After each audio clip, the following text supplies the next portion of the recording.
பதிவுக்குள்ள போறதுக்கு முன்னாடி நம்ம சேனலுக்கு ஃபரூக் சயீத் அவர்கள் ₹100 சூப்பர் தேங்க்ஸ் பண்ணதுக்கும், லோன் வுல்ஃப் அவர்கள் ₹40 சூப்பர் தேங்க்ஸ் பண்ணதுக்கும் ரொம்ப ரொம்ப நன்றி. தொடர்ச்சியா பல நபர்களும் நம்ம சேனலுக்கு லைக் பண்றது, சப்போர்ட் பண்றது, கமெண்ட் பண்றதுன்னு தொடர்ச்சியா உதவிகள் பண்றீங்க. அட் த சேம் டைம் நம்ம சேனலுக்கு தொடர்ச்சியா மெம்பர்ஷிப் சப்போர்ட் பண்ணிட்டு இருக்கக்கூடிய நபர்களுக்கும் ரொம்ப ரொம்ப நன்றி. உங்களோட அன்பாதரமும் எனக்கு எப்ப இருக்குன்ற நம்பிக்கையில எந்த ஒரு டிலேயுமே இல்லாம பதிவுக்குள்ள போயிடலாம். ஈரான் ஃபுட்டேஜஸ் லான்ச் பண்ண ஆரம்பிச்சிட்டாங்க. மிசைல்ஸை வந்து பாத்தீங்கன்னா ஹெவியா லான்ச் பண்ணிக்கிட்டு இருந்தாங்க. மொதல் வேவ்லயே வந்து பாத்தீங்கன்னா 12 மிசைல்களை ஏவி இருக்காங்க அப்படிங்கிற செய்திகள். பல எக்ஸ்ப்ளோஷன்ஸ் கேட்டுட்டு இருக்கு கல்ஃப் நாடுகள்ல அப்படிங்கிறது போல 2 மணி நேரமா ரிட்டாலியேட்டரி ஸ்ட்ரைக்கை வந்து பாத்தீங்கன்னா ஈரானும் செஞ்சிருக்காங்க. இதுல ஹெவியான அட்டாக் அப்படிங்கிறது பெஹ்ரின் அப்புறம் ஜோர்டன். குவைத்தை தான் வந்து பாத்தீங்கன்னா நல்லா அடிப்பான்னு பார்த்தா குவைத் வந்து பாத்தீங்கன்னா குவைத்துல எதுவும் பெருசா இம்பாக்ட் ஏற்பட்ட மாதிரியான செய்திகள் இப்போ இந்த பதிவு ரெக்கார்ட் பண்ற வரைக்கும் வரல. பட் ஆனா டார்கெட்ஸ் நடந்திருக்கு அப்படிங்கிற செய்திகள் வருது. போக போக ரிப்போர்ட்ஸ் வரும்போது அடுத்தது பேர்ல பார்க்க ஆரம்பிக்கலாம். என்னதான் கல்ஃப் நாடுகள் மழுப்பினாலும் இந்த சேட்டலைட் இமேஜ் அப்படிங்கறது வந்து பண்ண வரும்போது எந்த அளவுக்கு துல்லியத்தன்மை ப்ரிசிஷனான ஸ்ட்ரைக் ஈரான் அடிக்கிறாங்க அப்படிங்கறது பாத்துக்கிட்டு இருக்கோம். இதுல ஹெவியா வெடி விபத்துகள் பெஹ்ரின் அப்புறம் ஜோர்டன்ல வந்து பாத்தீங்கன்னா நடந்தது. இல்ல பெஹ்ரின்ல வந்து பாத்தீங்கன்னா ஹெலிகாப்டர் மெயின்டெனன்ஸ் ஃபெசிலிட்டியை நாங்க அடிச்சிட்டோம். P8 aircraft hanger, P8 Poseidon, இந்த ரிகானிசான் விமானம் இருக்கும் இல்லையா, ஸோ அதோட ஹேங்கரை நாங்க அடிச்சிருக்கிறோம். கமாண்ட் அண்ட் கண்ட்ரோல் சென்டர், அதாவது அமெரிக்காவோட ராணுவ ட்ரோன்கள் கமாண்ட் அண்ட் கண்ட்ரோல் சென்டர் அடிச்சிருக்கோம் அப்படிங்கிறது போல தெளிவா ஈரான் பெஹ்ரின்ல இருக்கக்கூடிய ஒரு பாயிண்டையும் வந்து பண்ண சொல்றாங்க. எங்களோட இலக்கு இது, நாங்க ஏவனோ தாக்குதல் இருந்திருக்கு அப்படின்னு சொல்லிக்கிறாங்க. மேபி அமெரிக்கா ரீஷஃபில் பண்ணிருக்கலாம், மாத்தி வச்சிருக்கலாம், அது வேற கதை. பட் ஆனா தாக்குதல் அவங்க என்ன வேணா சொல்லுவாங்க. பட் ஆனா தாக்குதல் அப்படிங்கிறது பாத்தீங்கன்னா துல்லியத்தன்மை ஈரான் இப்ப வரைக்கும் மெயின்டைன் பண்ணிக்கிறாங்க. பெஹ்ரின்ல தீப்பிடிச்சு எரியக்கூடிய அந்த காட்சிகள் வெளியே வந்துகிட்டு இருக்கு. அடிக்கல அப்படிங்கறது சொல்ல முடியாது, இம்பாக்டே இல்லை அப்படிங்கறது சொல்ல முடியாது, சொன்னாலும் ஆச்சரியப்படுறதுக்குல. பட் இருந்தாலும் 2 நாள்ல வந்துடும், சேட்டலைட் இமேஜ் வந்துடும். வந்துச்சுன்னா பார்த்தோன்னா கன்ஃபார்ம் பண்ணிக்கலாம். ஈரான் கிளைம் பண்றது அது. அடுத்தது அமெரிக்காவோட ராணுவம் பேஸ் இருக்கும் இல்லையா, அகமது அல் ஜப்ரி ஏர்பேஸ் குவைத். அந்த பகுதிகளில் வந்து பார்த்தீங்கன்னா fuel depot, Patriot air defence system இதை வந்து பார்த்தீங்கன்னா அடிச்சுருந்துக்கிறாங்க. அப்புறம் FPS ரேடார் சிஸ்டம் அடிச்சுக்கிறாங்க அப்படிங்கிற செய்திகள். அடுத்து வந்து பார்த்தீங்கன்னா ஜோர்டன்ல வந்து பார்த்தீங்கன்னா ஒரு ஆயில் டிப்போ அடிச்சிருக்கோம் அப்படிங்கிற ஒரு கிளைம். ஜார்டன் அப்புறம் பெஹ்ரின் ஹெவி அட்டாக் நடந்திருக்கு அப்படிங்கிறது இதுல இருக்கக்கூடிய பாயிண்ட். குவைத்துல வந்து பாத்தீங்கன்னா FPS ரேடார் அடிச்சிருக்குதா சொல்லிக்கிறாங்க. குவைத் இந்த சென்ஸ் வந்து பண்ணா குவைத் வந்து ஹிமார்ஸ் லான்ச் பண்ணியிருந்தாங்க. ஸோ அட்டாக்ஸ் பண்ணும்போது ஈரான் ஹெவியா ரிட்டாலியேட் பண்ணுவாங்க அப்படின்னு எதிர்பார்ப்புகள் இருந்தது. பட் ஆனா பெஹ்ரின் அதுக்கப்புறம் ஜோர்டனை தான் ஹெவியா டார்கெட் பண்ணியிருந்தாங்க ஈரான். ஸோ அந்த அளவுக்கு கம்பேரிட்டிவ்லி இந்த வேவ்ல வந்து பாத்தீங்கன்னா குவைத் வைக்கல. பட் மேபி அப்கமிங் வேவ்ஸ்ல இருக்கலாம் அப்படிங்கிற எதிர்பார்ப்புகள். ஸோ இந்த தாக்குதல் நடத்திட்டு இருக்கும் போதே அமெரிக்காவோட சென்ட்ரல் கமாண்ட் இருக்கும் இல்லையா, மத்திய கமாண்ட், ஸோ அவங்க ஒரு புது wave of offensive operation July 12 நாங்க அட்டாக் பண்ணோம் ஈரானை. பந்தார் அப்பாஸ்ல ஹெவி அட்டாக் நடந்ததா சொல்லப்பட்டு வருது. பல பகுதிகளில் வெடிசத்தங்கள் கேட்டுதான் சொல்லப்பட்டு வருது. ப்ரிசைஸ்டா அடிச்சிருக்கோம் அப்படிங்கிறது போல வீடியோ பதிவுகளை வீர தீர சாகசங்களை வந்து பாத்தீங்கன்னா அமெரிக்கா விட்டுருங்க. அப்படியே விமானம் எடுத்துட்டு போய் ஏர் டிஃபென்ஸ் சிஸ்டம் இல்லாத ஒரு பகுதியில வந்து பாத்தீங்கன்னா அவங்களோட மைட்டை காட்டக்கூடிய வாடிக்கையான வேலைகள் இறங்கியிருக்காங்க. அதுல இருந்து ஒரு மாற்று கருத்து இல்லை.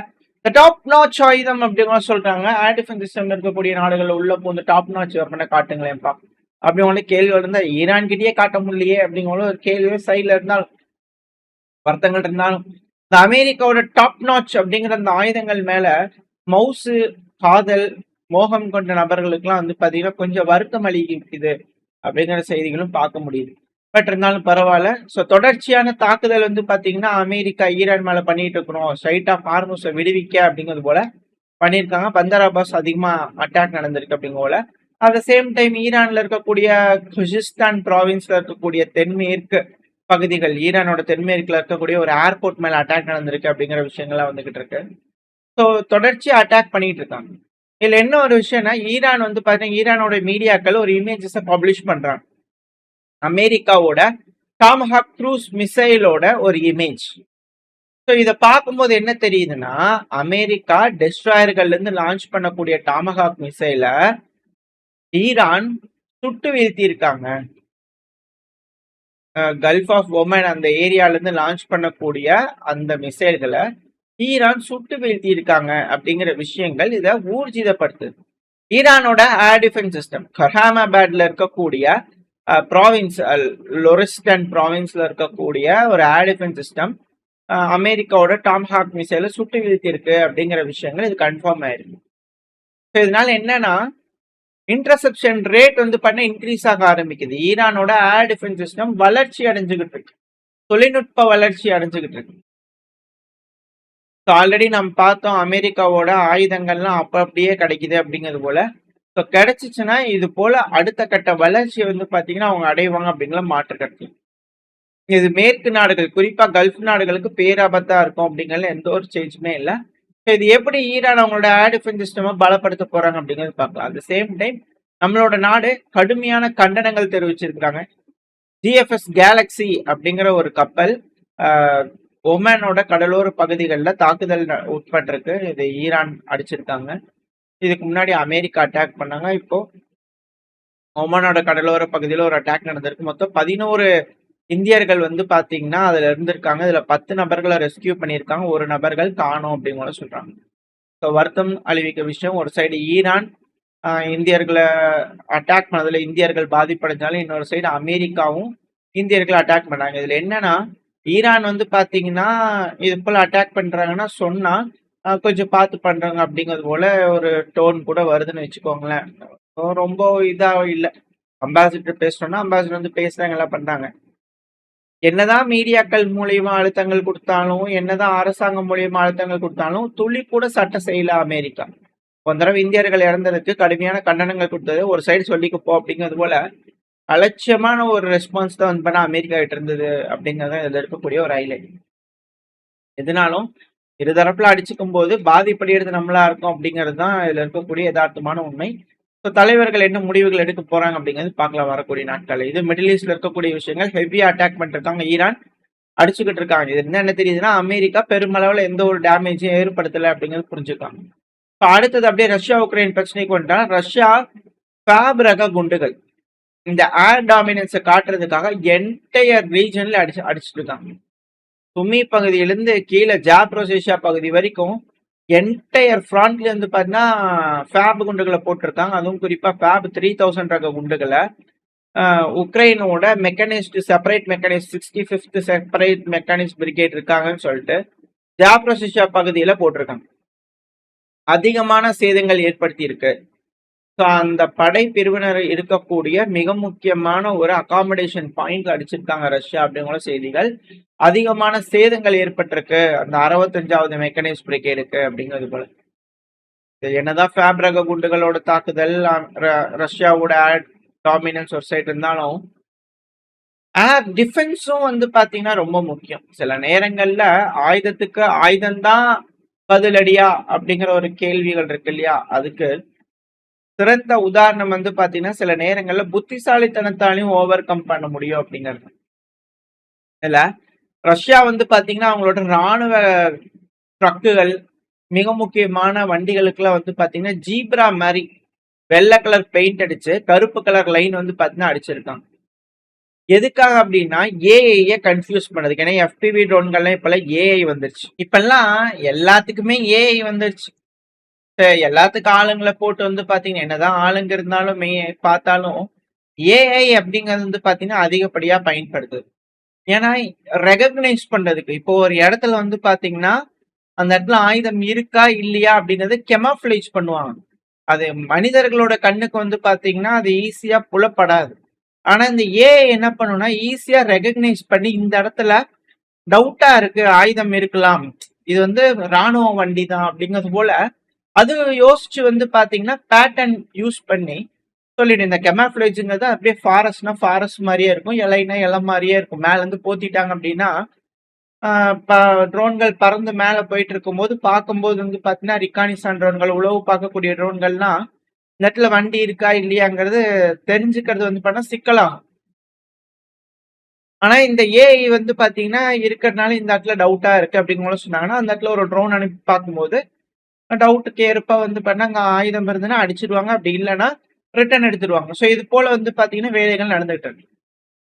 ஏஐ வந்து டிடெக்ட் பண்றதுல வந்து குழப்பி விடணும் அப்படிங்கிறதுக்காக ரொம்ப சிம்பிளா வரிக்குதிரை மாதிரி வந்து பண்ணா பெயிண்ட் அடிச்சிடுறாங்க அப்படிங்கிற செய்திகள் வந்துருக்கு. இது வரிக்குதிரை மாதிரி அடிக்கிறதுனால அந்த சிஸ்டம் கன்ஃபியூஸ் ஆயிடுது. ஏஐ வந்து பண்ண கன்ஃபியூஸ் ஆயிடுது.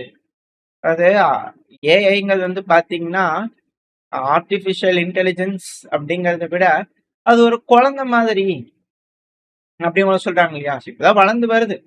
அதுலயும் ஏகப்பட்ட குறைகள், ஏகப்பட்ட தப்புகள் இதெல்லாம் இருக்கு. ஆனா இப்பதான் டெவலப்பிங்ல இருக்கு. அப்படி வரும்போது ஈஸியா இது போல ஒரு நுணுக்கம் இருக்கு அப்படின்னா இதை தெரிஞ்சுக்கிட்டு இது எத்தனை நாளா ரஷ்யா இதை ஹேண்டில் பண்ணாங்க அப்படிங்கிறது தெரியல. இப்ப அதை சுதாரிச்சுக்கிட்டு மேற்கு மீடியாக்கள் இது போல ஹைலைட் பண்றாங்கன்னா டெக்னாலஜி இருக்கிறவங்க டெவலப் பண்றவங்க அந்த கோளாறு எப்படி சரி செய்யலாம், அதோட பார்வை, ஏஐல இருக்கக்கூடிய அந்த பார்வை கணிக்கிற அந்த திறன், அல்காரிதம்ல சிக்கல் இருக்கு. அந்த இதை ரஷ்யா ஈஸியா ஐடென்டிஃபை பண்ணிக்கிறாங்க.